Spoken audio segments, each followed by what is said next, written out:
రోజు రోజుకి Covid cases ఎక్కువ అవుతున్నాయి. ముఖ్యంగా ఆంధ్రాలో కేసెస్ ఎక్కువ నమోదవుతున్నాయి. అందులో మరణాలు కూడా సంభవిస్తున్నాయి అని అందరూ కంగారు పడుతున్నారు.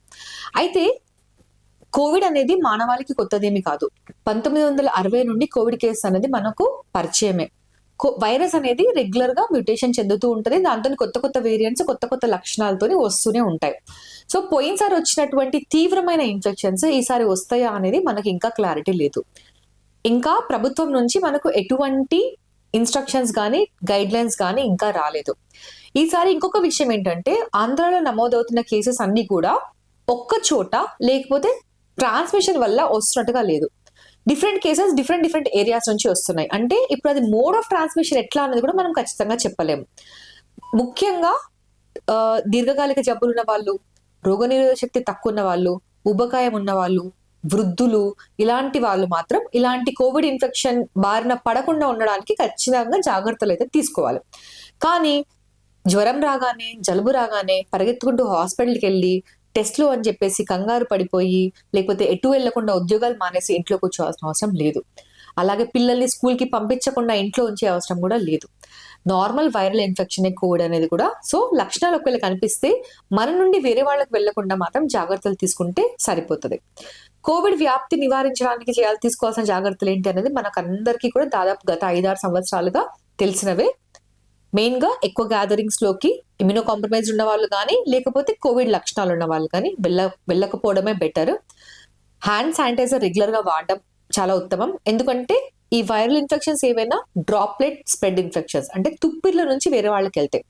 అంటే ఒకరికి ఉన్న ఇన్ఫెక్షన్ వాళ్ళ తుప్పిర్ల ద్వారా ఎక్కడైనా పడొచ్చు. అంటే సోఫా, చైర్, టేబుల్ దేనిపైనైనా పడొచ్చు. వేరే వాళ్ళు అక్కడ చేయి పెట్టినప్పుడు ఆ చెయ్యి అనుకోకుండా మొహం మీదకి తీసుకెళ్ళినప్పుడు ఆ చేతి ద్వారానే ఆ ఇన్ఫెక్షన్ అనేది మనకి స్ప్రెడ్ అవుతుందన్నమాట. సో, ఈ హ్యాండ్ శానిటైజర్ అనేది యూజ్ చేయడం అనేది అలవాటు చేసుకుంటే ఖచ్చితంగా ఆ ఇన్ఫెక్షన్ మనకు రాకుండా మనం జాగ్రత్త తీసుకోగలుగుతాం. ప్లస్ మనకి ఇన్ఫెక్షన్ ఉన్నప్పుడు మన నుంచి వేరే వాళ్ళకి వెళ్ళకుండా ఉండడానికి మాస్క్ వాడడం అనేది చాలా హెల్ప్‌ఫుల్ ఉంటది.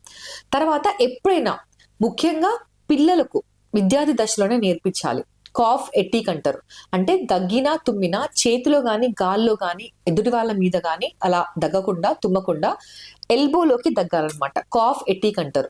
సో, చేయి జనరల్‌గా మనం చేయి ఎక్కువ వాడుతుంటాం. షేక్ హ్యాండ్ ఇస్తాం. ఎక్కడైనా పట్టుకుంటాం. ఏదైనా చేస్తాం. సో, ఈ హ్యాండ్ ద్వారా ఆ ఇన్ఫెక్షన్ మన నుంచి వేరే వాళ్ళకి స్ప్రెడ్ అవ్వదు. అంటే ఎల్బోలో కాఫ్ ఆర్ స్నీజ్ చేయడం వల్ల ఆ విధంగా ట్రాన్స్‌మిషన్ అవ్వకుండా మనం ఆపగలుగుతాం. అయితే ఇప్పుడు కోవిడ్ ఏ వేరియంట్‌తోని వచ్చింది? లేకపోతే ఇప్పుడు కొత్తగా ఏమైనా వేరే లక్షణాలు వస్తాయా? పోయినసారిలాగా ఇప్పుడు కూడా వాసన తెలియకపోవడము, రుచి తెలియకపోవడం అట్లాంటివి ఉంటాయా? ఉండవా? అనేది ఇంకా మనం ఖచ్చితంగా క్లారిటీ అయితే లేదు. కానీ ఇప్పటివరకు వస్తున్న కేసెస్ అయితే సేమ్ వైరల్ ఇన్ఫెక్షన్ లాగానే జలుబుతో మొదలయ్యి జ్వరము, ఒళ్ళు నొప్పులు, గొంతు నొప్పి, తర్వాత లేటర్ స్టేజెస్‌లో ఊపిరితిత్తుల్లో ఒకవేళ సివియర్ ఇన్ఫెక్షన్ వస్తే దానివల్ల ఆయాసం అనేది మనం కామన్‌గా చూస్తున్న లక్షణాలు. అయితే కోవిడ్ వ్యాక్సిన్ తీసుకున్న వాళ్ళకి ఇప్పుడొచ్చే ఇన్ఫెక్షన్ నుంచి ప్రివెన్షన్ ఉంటదా? ఆ సంగతి తెలియాలంటే మన బాడీలో యాంటీబాడీ లెవెల్స్ అనేవి టెస్ట్ చేయాలి. అది చేయాల్సిన అవసరం వచ్చినప్పుడు, లేకపోతే మళ్ళీ ఇంకొక బూస్టర్ డోస్ ఆఫ్ వ్యాక్సిన్ తీసుకోవాలి అని అవసరం వచ్చినప్పుడు గవర్నమెంట్ నుండి మనకు గైడ్‌లైన్స్ వస్తే మాత్రమే మనం ఆ టెస్ట్‌లకి వెళ్ళొచ్చు. లేకపోతే తొందరపడి అవన్నీ చేయించడం వల్ల ఎటువంటి లాభము లేదు. ఇప్పుడు లక్షణాలు ఒకవేళ వేరే ఉంటే ఇప్పుడు ఇంకా వేరియంట్ ఏంటనేది మనకు తెలీదు.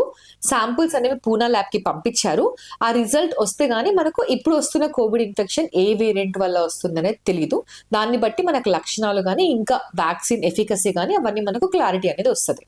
సో, కోవిడ్ అనగానే భయపడిపోకుండా, పనులు మానేసుకొని ఇంట్లో కూర్చోకుండా, కేవలం జాగ్రత్తలు తీసుకుంటూ మనకి ఇన్ఫెక్షన్ రాకుండా జాగ్రత్త పడుతూ, మనకు ఒకవేళ లక్షణాలు ఏమైనా ఉంటే వేరే వాళ్ళకి రాకుండా జాగ్రత్త పడుతూ ఉంటే సరిపోతది. అంతేకాని భయపడకండి, అజాగ్రత్త వహించకండి. Thank you.